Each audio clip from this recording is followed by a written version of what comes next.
What if, just what if we have world record demand for silver in the coming years? Can you even imagine how high the price could go? We're going to talk about that this morning, but there's some bad news because one critical component of silver is showing some major weakness. We're going to cover that. Also, it's the old basement dweller doom segment. Boy, we got dweller doom depression. What signs do we have that we got just last week that show that the economy could indeed possibly be heading into some very difficult waters? And we're talking about depression. When we put all these together, guys, it is not looking good for the U.S. economy. But we know that silver and gold will fare very well in that environment because the only option that our Federal Reserve will have will be to print money. We're going to cover all of those. We're also going to talk about some big moves with gold. We got a ton to cover. This is a major update this morning. So thank you for being here. Thank you for being part of the basement. Please, you know what's free? All the content is free. There's no obligation. You know what else is free? Give this a thumbs up. And I want you to subscribe. I have a hard time saying that word, subscribe, because then you can come back and be here in the basement with me anytime you want. Let's dig right in. Is it crazy to you what's going on with silver demand? We're hearing these unbelievable numbers about where the silver demand levels will be in the coming 5 to 10 years. But let's go over to Kitco, our good friend Neil's. Here, headline, silver market to see record industrial demand outweighing lackluster investment demand and ETF outflows. Guys, there's some good news in this, but there's some real scary news as well. Let me here. Industrial demand is expected to hit record highs this year. Total global physical demand for silver is expected to ease slightly to 1.14 billion ounces, down 10%. So overall demand for silver this year is actually expected to drop. Okay, this comes from Metals Focus on behalf of the Silver Institute. Here's a quote. Gains in industrial applications will be offset by losses in all other key segments. So industrial demand for silver is going to skyrocket. All other key segments, they're saying we're going to see decrease in demand.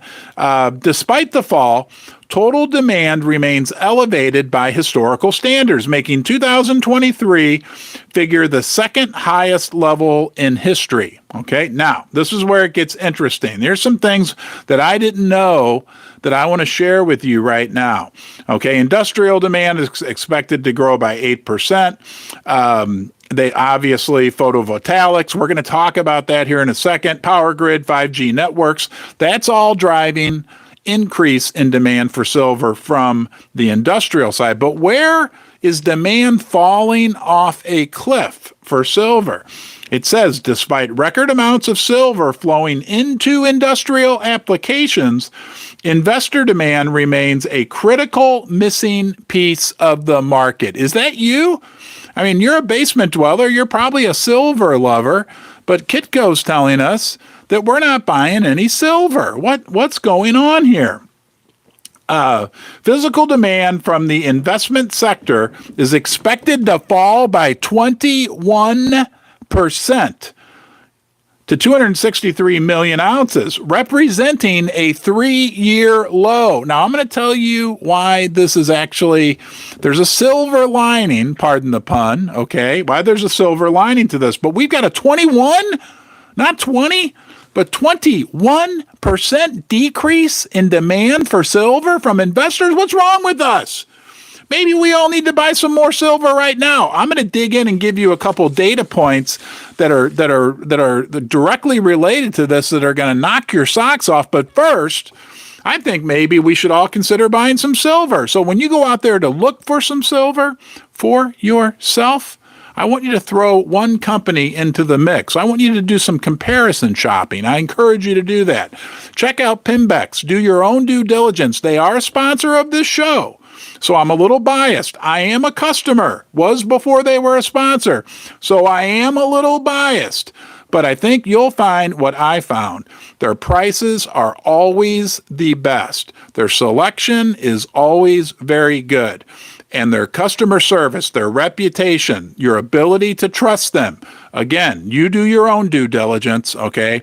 But I have found that I trust them and that when I read what other people say about them, they feel the same way. As a matter of fact, I learned about Pembex from you. Some of my subscribers that emailed me and said, if you want to get the best value, check out Pembex. And what I found is that with the prices at Pembex compared to some of the other online retailers, when I buy from Pembex, I save so much money that I can actually buy some extra silver.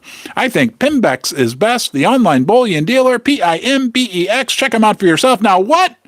Wait a minute, you. Are you the reason? Are you in Germany?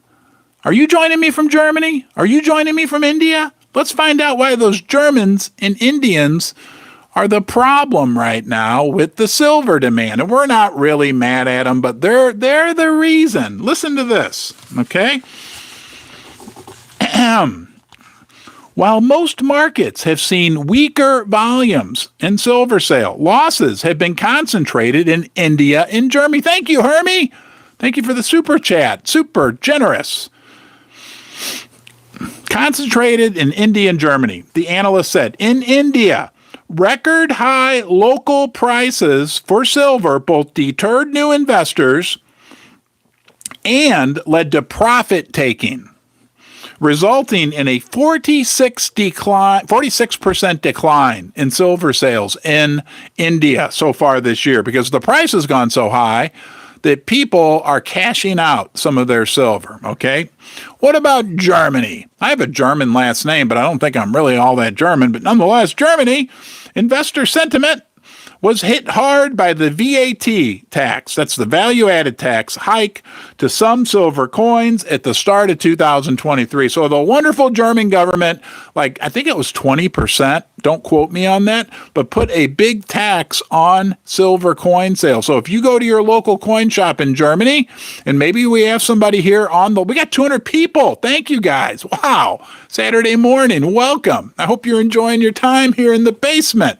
I wish you were here. You could give the old bear a hug. Nonetheless, if you're in Germany right now and you want to go buy yourself a silver coin, you got to pay like spot price, the premium, and what's called a VAT, which I think, whoa, almost spilled my coffee. Then there'd be no slurping. What would it be, a Ron's Basement live stream without one slurp, huh? Here. I almost choked trying to be obnoxious. You're in Germany. You want to go buy yourself a silver coin. You got to pay spot price plus a premium. Thank you, Ron, for the super chat. Plus a tax on top of that. So if that was here in the United States, what's spot silver price right now? $23.50, $24, right? So you go buy a coin. Let's say you want to go buy a Philharmonic. Cost you $28 because there's a premium. Then on top of that, another $6 in value-added tax. I would be very upset. This is a family-friendly show, generally speaking. I would be very upset. So that's the reason why investor demand. Is that the whole reason? And why is there a silver lining to this? Right? You may be wondering, is there a silver lining? There is. Okay, there's always a silver lining in Ron's Basement. So stick with me here. Stick with me here. Because it's not just Germany and India. It's people all over the world. Because listen to this. Silver-backed exchange-traded funds, also known as ETFs, also known as unicorn fart dust silver, because there's a lot of people that think the SLV ETF doesn't actually have all the silver they purport to have, even though they own like half of the silver that's in the vaults at the LBMA. I digress. Nonetheless, silver-backed exchange-traded funds also continue to weigh on investment demand. Metals Focus said that this segment of the market is expected to see the second straight year. Thank you, Clifton. Wow, 2-ounce Lincoln. I'm going to read that. Clifton put up his favorite round. 2-ounce Lincoln. Okay. Second straight year that we have money flowing out of the silver ETFs. Germanians, Germans, whatever, Indians in India aren't buying silver, right? Probably not buying gold either. I don't know about the gold stats, but they're buying a heck of a lot, 46% less. The ETFs, and that's a big driver, outflows. That means people are taking money out of the SLV ETF. That means, in theory, if they actually own that silver, BlackRock, who runs that, is selling silver. Is there anything positive about this? Yes, there is, guys. There is, okay? Rick Rule said this recently, and it stuck with me so much. Silver doesn't need to be loved to go up, okay?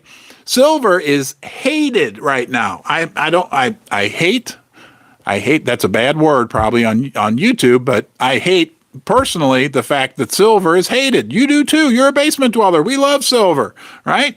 Here, one of my favorite, let's see if I can reach it. Oh no, where'd I put it? Oh, it's upstairs. Anyway, here, hold on. Oh man, I think I just broke my shoulder. Ow. Anyway, that's one of my favorite. That's a silver heart. We love silver. But the reality is the Germans, the Indians, and you electronic silver trading rascal, you are selling silver.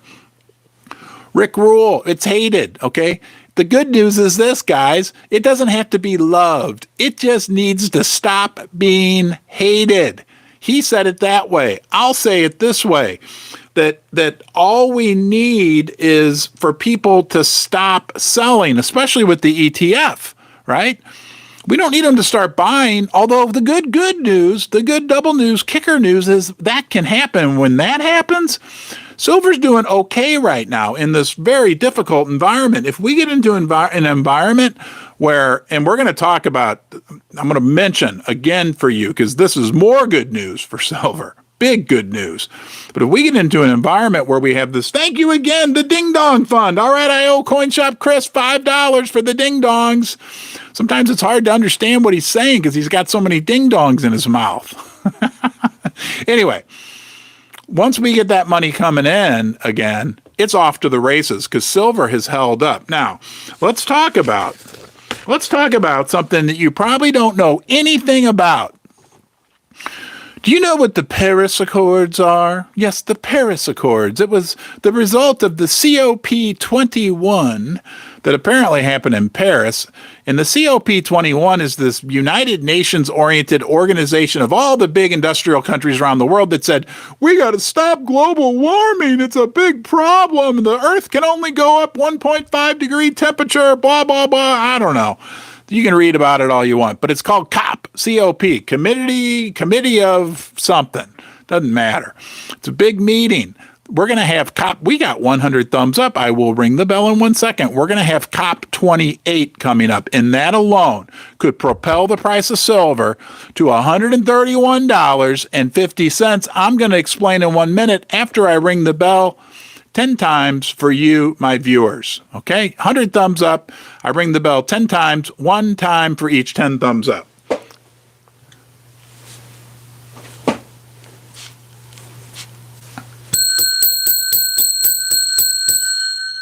That's for you. You're the most important part of Ron's Basement. Look, this community is the most important part. Don't worry, I'm going to talk about COP28 and $131 silver and 50 cents.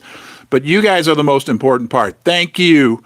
I'm talking to you in Germany, in Idaho, in Tampa, in St. Louis, in what other cities are you guys in? You're everywhere. Wow. Type into the chat where you're joining us from. We haven't done that forever. So you guys can see how we have a group of people dispersed not only around the United States, not only around North America, but around the world. We are the Basement Dwellers. Welcome to the Saturday morning Basement Dweller meeting. COP28 alone could push the silver price all the way up, guys, to $131.50. Why, you might ask? Because it's going to be in Dubai, and it's going to be like the end of this month in a couple of weeks. All right. All the big industrialized countries from around the world are getting together, and they are now calling for a tripling of renewable energy projects. Okay, the installed base of renewable by the year 2030. Need I remind you, if you're getting older like me and sometimes forget what year it is, it's 2023, but we are quickly approaching 2024. What happened to Richard Cooper, our old friend from the United Kingdom? Has anyone heard from Richard? Nonetheless, when we get to 2024, we're only 6 years away from 2030, and the world powers, China's there, United States, everybody's there, are talking about tripling the amount of renewable, aka solar capacity by the year 2030. Guys, the demand for silver from solar is unspeakable. Unspeakable. Okay? I think this year, the Silver Institute is saying they're going to use about 160 million ounces of silver for solar. That's like 16% of the world's production. A lot of people say that's a low estimate, that the real number could come in close to 200 million ounces of silver. That's 20%. Okay? If this is COP28 objectives are put into place, tripling not just like what we're using right now, producing this year, they're talking about tripling the entire base of renewables projects that are in place. You can't even imagine what could happen to the price of silver. $131.50 could be, seriously, all joking aside, within the realm of possibilities, because don't forget, there's not a lot of new silver coming online. We're not going to go deep into that rabbit hole, but there's just not. We're already in a deficit this year. We just read that from our friend Niels over at Kitco, right? There just isn't enough silver being produced, and there certainly is not a pipeline of new silver projects coming on board.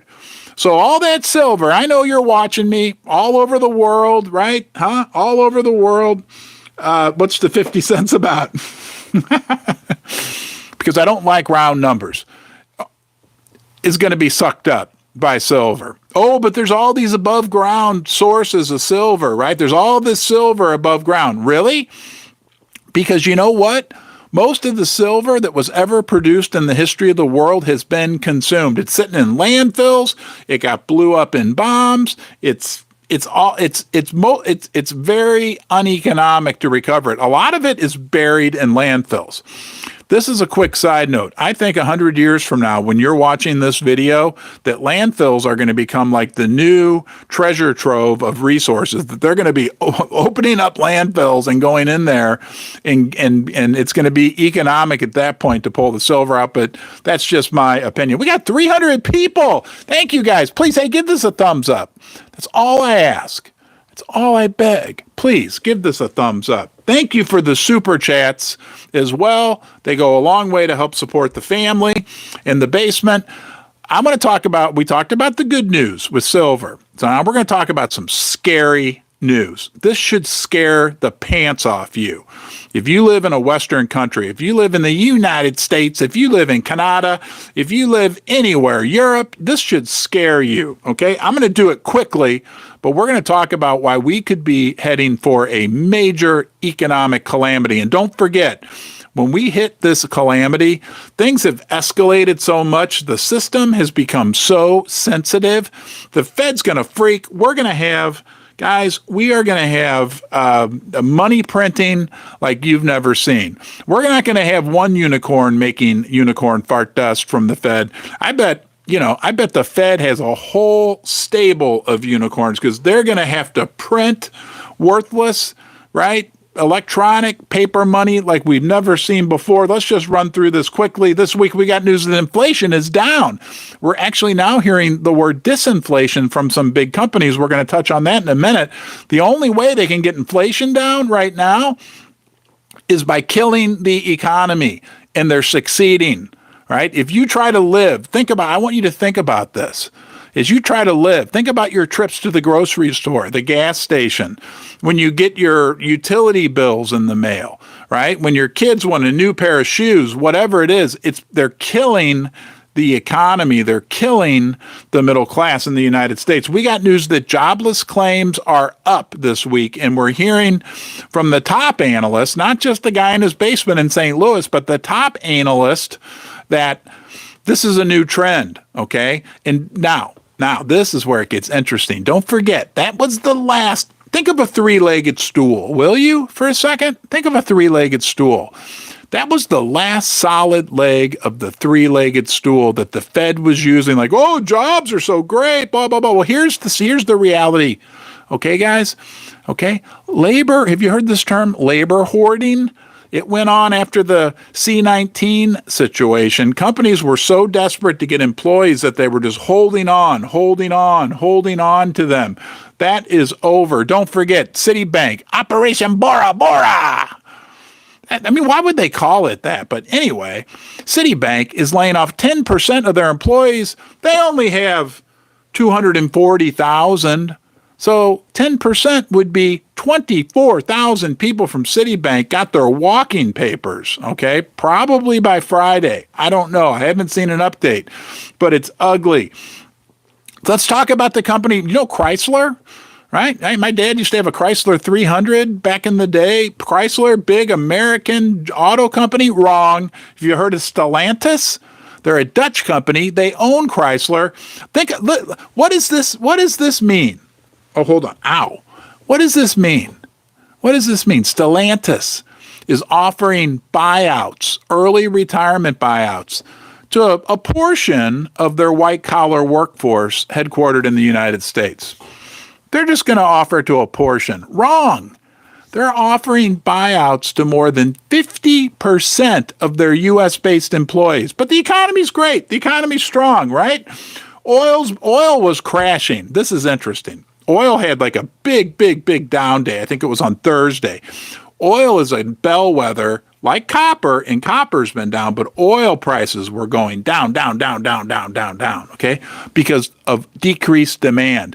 They shot up on Friday because, and this has to do with the geopolitical turmoil in the world, the Saudis and the Russians said they're going to cut oil production in protest of what's going on in the Middle East, okay?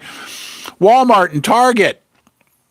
Do we have more of a bellwether of the U.S. economy? Walmart and Target both this week expressed concern about the weakness of the U.S. consumer. And the consumer, we talked about the employment being the three-legged stool. One of the other legs on that stool is the U.S. consumer, the backbone of the U.S. economy, right? The consumer's dying. Again, I won't go through the list. Think about yourself and your life, okay? Home builder sentiment dropping. Who's going to buy a house? 8% mortgage rates. We won't go there. The used car market is crashing, down 20%. The Manheim Used Vehicle Value Index, okay? Says here, blah, blah, blah. After reaching its peak recently in December of 2021, the index has officially entered a bear market with a 20% decline. Okay? Last month, the index experienced its most significant drawdown in history. Historic drawdown in used car prices. Now, granted, they were in kind of a little bit of a bubble. Remember during the C-19 situation? But nonetheless, what is that telling you? What is that telling me when used car prices are down 20%? Okay? Here's what's going to happen. Buckle up, Buttercup. Here's what's going to happen. And it's not just me. Who's the guy? UBS. The Giants. We are in for the most glorious, beautiful period for precious metals, like most of us don't remember. Some of you do. We're all about, how old are you? I want you know what? Hold on. We're going to talk about this beautiful, glorious period. But first, if you want to share your age, roughly, if you just want to say what range you're in, I'm in the 50. I'm 53. I don't mind saying specifically. Type it in there. I want to see. Hey, Sassy Silver. Yeah, hey, guys, when we get to 200 thumbs up, don't forget, we got the bell. The loudest bell on the planet. Those of you listening with earbuds, be prepared to pull them out. I don't want to cause any hearing damage. 60, 50, 40s, 83. Hey, Neil Campbell. Richard, 70 plus, 50, 59. Yeah, we're all about the same age. John Adams, 79. Hey, all right, my friend, 29. We got a youngster here, a little pup. Coin Shop Chris is 143 years old. Maybe that's why he's so wise. Ding dongs really are the fountain of youth. For those of you that don't know, Coin Shop Chris consumes between 5 and 6 ding dongs per day. Okay, sometimes when I call him, he's like, hey man, hold on, let me finish eating my ding dong, then I'll talk. Anyway, wow. So maybe you guys do remember the glory days. We're about ready to enter the most glorious period for precious metals in the world. What did it mean to us when UBS Bank, right, one of the largest, most respected banks in the world, based in Switzerland, of all places? You ever heard of Swiss bankers, Swiss bank accounts? Pay attention to UBS. UBS said, we are heading into a big recession in 2024, but it gets even better. I'm going to tell you that after I say thank you to First Mining Gold for also sponsoring this video. 2 of the world's largest development projects, 2 of Canada's largest development projects, definitely right now owned by First Mining Gold. They're moving them through the development process. They've got over 13 million ounces of gold in the ground. Go check out First Mining Gold, firstmininggold.com. That's easy to remember. And if you want to talk to a real live human, not artificial intelligence, a real live human, reach out to Paul Morris, okay? He works for them. He's their director of investor relations, and I have his email address in this video's description. That Greg Campbell, wow. Greg, thank you for the super chat. Thank you, my friend. So we're moving into the most glorious phase. Now, based on our ages, 63, 57, wow. A lot of you guys may remember it, right? I was a little pup. I was born in 1970. Guys, we are moving into the 1970s part 2, okay? I imagine I'm going to be doing these live streams wearing those like colorful disco suits, you know, right? Disco's going to come back, but so are the prices of silver and gold. We have been through the world's worst cruddy market for precious metals over the last number of years. And right now, what we have is a confluence of factors that are going to be supported. Thank you, Ron. Wow, you guys are blowing me away with your generosity today. Thank you for the super chat. We got a party ahead of us, a confluence of factors that will be supportive for the silver and gold price. But it even gets better. It even gets better, okay? And Rick Rule said this. I have to credit him, right? I think Rick Rule's like the king of investing in precious metals and resources, right? He's a brilliant mind. He really is. And he said something that I'd never thought of, because while we already have this confluence of factors, COP28, right? People in the West, all they got to do is stop selling silver, selling their gold. We got something even better on top of that, because did you know this, right? You're a basement dweller. We know the price of silver and gold are manipulated. Yeah, right? There was some JP Morgan traders that may be going to jail, but they were convicted, found guilty of price manipulation. That's just the top of the tip, not the top, the tip of the iceberg. All right? You know how manipulated the price of silver and gold have been over the last decades. We've lived it, okay? And it was easy, right? It was easy for them to manipulate the price down because there were so many factors, a confluence of factors that were typically working against the silver and gold price. Rick Rule brought this up. Guess what? And this is my take on what he said. He said the price can also be manipulated to the upside because these traders, these wonderful people that work for places like JP Morgan and Goldman Sachs, I'm not saying anybody's doing anything wrong, right? But they don't care if they make money going up or going down. They don't care if the price goes up or down. All they care about is making money. So This is the cherry. I hope you can understand this. As the macro environment becomes more conducive, more supportive for the price of the metals to go up, they're just as happy to manipulate the price upward. And that could really work in our favor. And you know what? We deserve it. We don't like price manipulation, but if they're going to manipulate it and it's going to go up, well, maybe we won't complain so much. I really think that's a critical thing for us to look forward to in these coming years. It's going to be interesting. You know that we had a big meeting this week. Let's talk about the other big factor that will support gold, silver, platinum as well, right? We haven't seen Neil here for a while, but platinum as well, right? Geopolitical turmoil. Oh, President Biden? Yeah, our president had a big meeting this week with President Xi Jinping from China, okay, in San Francisco. All right. Oh, we're going to talk about why that was a big deal. But first, you did it. Thank you. You got us to 200 thumbs up. We're going to do a major ring.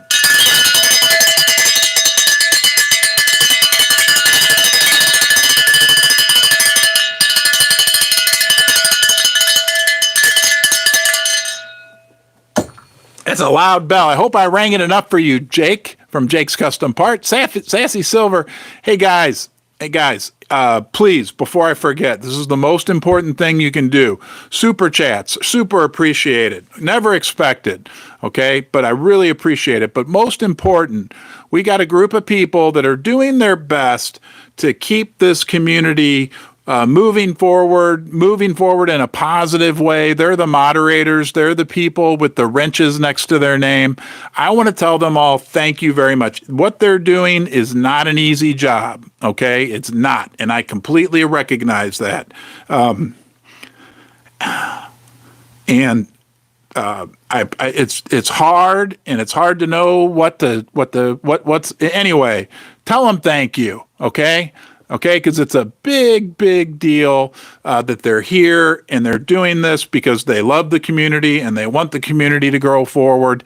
So type 8 for all the moderators today, because 8 is great and the moderators are all great. And again, they're always working their tails off, trying to keep this a nice environment where we can all move forward. And it's not a perfect science, right? So their job can be very difficult at times, and I want them to know that I really appreciate what they're doing as well. All right, let's move on. Thank you. We had a big meeting with the president of China and the president of the United States. Remember, right? BRICS, bifurcation, all that crazy stuff that goes on out there. So Biden and I saw somebody said, yeah, they cleaned up, like it was miraculous how quickly they could clean up San Francisco, from what I understand. It didn't go great. Okay, I'm not saying that. New York Times had a headline that said the Xi Biden summit leaded to not much more than them. The biggest takeaway was that they'll continue to talk in the future. Okay, I missed the super chat. Hold on. And then on top, thank you, Silence Do Good MBA. Get an ounce of silver. Thank you, my friend. I'll get that from Pimbex. Thank you so much. Silence Do Good. Dog good. Silence Do Good. MBA. Thank you. The world, basically, I don't know how you felt about this, but my takeaway from this whole Xi Biden thing was that it did not go well. Okay. Maybe they tried to paint it as it did go well. And then there was this major situation afterwards where during the press conference, President Biden made a remark about the president of China that, let's just say, didn't go over too well with the Chinese. So unfortunately, the world continues to bifurcate, continues to split. Dave Erfley is a guy who writes for Kitco. He has a website called The Junior Mining Junkie. I get an email every week with like his weekly recap. There were some interesting things that he put in there about gold. I didn't know this about gold, that gold has reached $2,000 in 8 of the last 9 months. Guys, I'm telling you, we are knocking. Let's talk about, because when we talk about gold, we're talking about silver as well. We are knocking on the door of an all-time high for gold. I think it's very plausible, that we could get it by the end of the year. Okay. And you know the $2,600 story that I've shared with you guys ad nauseum. But I had no idea. Did you know? Type in the comments yes or no. But did you know that 8 of the last 9 months, according, if I read it correctly, every time we knock up against something, it gets weaker and weaker and weaker. I'm trying to think of a good analogy. It's like if you're hitting a wall, a cinder block wall with a sledgehammer, right? The more you hit it, the weaker it gets, and eventually it falls. And that's what this all-time high, this $2,000 ceiling that we've had lately on the silver price is. The other thing gold price is. The other thing I want to mention, I'm so excited about this, is that gold and silver, but particularly gold, because that's what everybody watches, right? But we watch silver because we're basement dwellers as well, and we have a little bit of an interest in the silver market. But nonetheless, gold has been strong. I mean, it made that move from 1,800 up to the 2,000 range, roughly where we are now. And it hasn't really pulled back. It didn't like... Everybody I talked to, the top people, all said the same thing. Yeah, gold shot up because of the situation that went on in the Middle East, but it's going to pull right back because that's what it always does, right? It hasn't happened. It's up, and it's been staying up and consolidating at this level. Now, look, a week from today, I could be, saying, oh, I hope we can keep 1,900, or I hope we can hold 1,850. But so far, a lot of the people who wanted to sell have sold. So we're building a really strong base. I'm feeling as optimistic as ever that we could have a new all-time high in gold by the end of the year, by Christmas. And we'll do something special if that happens. We are doing a big Christmas Eve giveaway. We'll have details about that after the big Black Friday giveaway, which will be, 6 short days. If you want to enter the big Black Friday giveaway, there's a link in the description of this and every video I've put out over the last month that'll tell you how to do that. But once we get that new all-time high in gold, we're going places. He also mentioned JP Morgan said, okay, this is from JP Morgan. Listen up. JP Morgan, the most powerful bank in the world, that wonderful man that we all love so well, Jamie Dimon, his company said this. They said that inflation and employment data, how does this sound? Shows that the Fed is done raising rates. Now, we've been talking about this for 6, 8, 9 weeks, guys, but Jamie Dimon's company, JP Morgan, had that to say, right?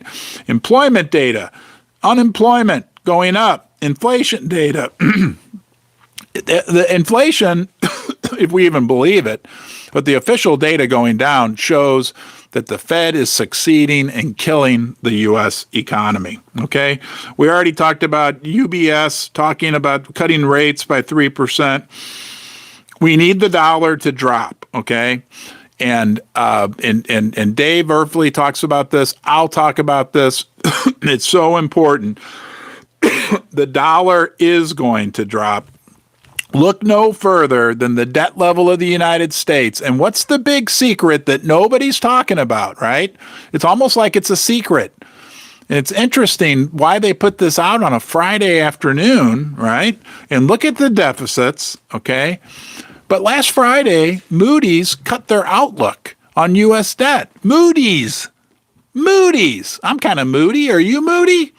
Anybody that knows me will tell you I'm kind of a moody guy. Nonetheless, Moody's cut the U.S. debt last Friday. They do it at like 6 o'clock on Friday because they don't want to disrupt the market. Well, why the heck not would be my question. If it's news, Moody's, I mean, what were you at happy hour at the paying, $25 for scotch on the rocks and thought, oh, it's 6 o'clock on Friday. You know what?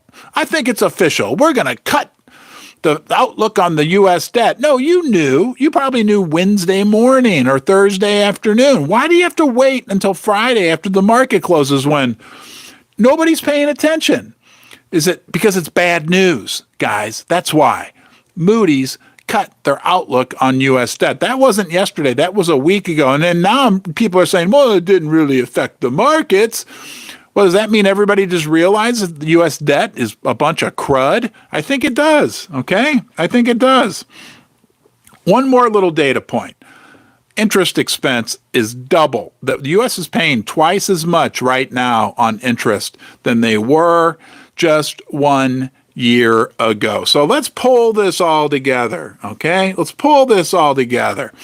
The outlook for silver, outstanding, right? Tripling, potentially, of renewable energy installed capacity by the year 2030, which is only 6 years from now. There's no doubt that the U.S. economy is heading into it. Look at Citicorp, look at the railroads, look at the trucking companies, look at the employment data, look at Walmart, look at all. The U.S. economy is going down. That's gonna elicit a big reaction from our old friend Jerome Powell. I almost called him Gomer Pyle. I think I'm going to start calling him Gomer Pyle. You know what? That's his new name. That's going to elicit a new big reaction from our good friend Gomer Pyle at the United States Federal Reserve, who, by the way, said the F word during an IMF roundtable the other day, and a lot of people said he's tense, he's losing it. Okay, and when Gomer Pyle gives us a rate cut, okay, surprise, surprise, surprise, that's going to send the value of your silver and gold through the roof. So keep an eye on Gomer Pyle at the United States Federal Reserve, okay? We know that Janet Yellen is in deep trouble at the U.S. Treasury. The statistics are astounding. You didn't cause it, I didn't cause it, okay? We know that's going on. Big companies are laying off big numbers of people. It's going to be crazy out there. Oh, I almost forgot. This is interesting. Einhorn from it's a Greenlight Capital. Guys, look, you've been brainwashed. I've been brainwashed. We believe it, okay? I've been brainwashed. I believe the dollar's valuable. I don't really believe it, but you stick a stack of $100 bills in front of me and I'm like, whoa, hey, that looks good, huh? Yeah. You've also been brainwashed into thinking that Warren Buffett's the smartest investor of all time. I won't argue. The guy's done well. He's made some good investments. He's made a lot of money. But there's a lot more smarter people out there in the investment world. One is the guy that runs Greenlight Capital. His name's David Einhorn, right? You probably never heard of him unless you're like really into finance and money. Manages billions of dollars. Greenlight Capital, super respected. They've had an unbelievably good year, okay? But he's buying gold, okay? Central banks are buying gold. Central banks are buying gold. The world central banks are buying not just gold, but record amounts of gold. Let that sink in, okay? That's like the smartest guy in the room. Those are the people that know more about what's going on than anybody, the world central banks. Record amounts of precious metals, gold. Now, David Einhorn, probably a record amount of gold. According to his recent filings with the Securities and Exchange Commission, Greenlight plunged almost $35 million into the gold ETF, GLD. That increased the fund stake by 89%. This is where it gets super interesting, though. That's interesting that he's buying gold because he's had a great year. I think his fund is up like 30% year to date. But this is the little nugget that's hidden in here. The hedge fund also reported that it holds a significant amount of physical gold. I missed a super chat. I'll be back, Chris. I'll get it. Thank you. CoinShop Chris just threw a virtual ding dong at me. Okay. Einhorn and Greenlight Capital, they have a significant quote unquote amount of physical gold. That is not required to be reported on the 13F filing. These big hedge funds every quarter, just so you know, have to put out 13Fs that show what they bought and sold during the quarter. They bought the GLD ETF, like we just heard, right? Almost, what was it, $35 million worth? But they don't have to report their purchases of physical gold, and he bought physical gold as well. The big money is moving to the metals. What's the evidence that we know that going on? I want you to put your thinking cap going on. Because like we talked about earlier, the retail investors are not buying precious metals. There's outflows in the silver ETF. People are not buying the metals, but the big money is buying it. So while the bubble dwellers, right, the ones that were kind of on the bubble, the people that aren't maybe as enthusiastic about the metals as you and I, they've sold, they've left, bye-bye. Okay, and that's fine. Maybe they're right. I'm not putting anybody down or anything like that. But the core people like us that are buying, well, guess who we're buying with? We're buying with central banks, and we're buying with hedge funds. Let that sink in. Thanks for being here, guys. I appreciate each and every one of you. Please subscribe to the channel. We're really trying to get to 30,000 by the end of the year. We're also looking forward to a new record high in gold by the end of the year. Go check out my website, not my website, your website, our website. Thanks to .com Don, ronsbasement.com is now up and running. You can register there. It's super easy to do. No, very minimal. I think that we need your email address. That's it. Okay. And I'm not going to spam you with email or anything like that. And there's a community there. There's a chat room that's there 24 hours a day, 7 days a week. We're incubating it right now. You can be one of the gold card holding members, one of the first 100 people. Maybe I think it's over 100 now, but you can be a gold or silver card holder if you get in there and register right away. Okay. Thanks for being here. Thanks for everything. Thanks for the super chats. Super appreciated. And I'll see you soon.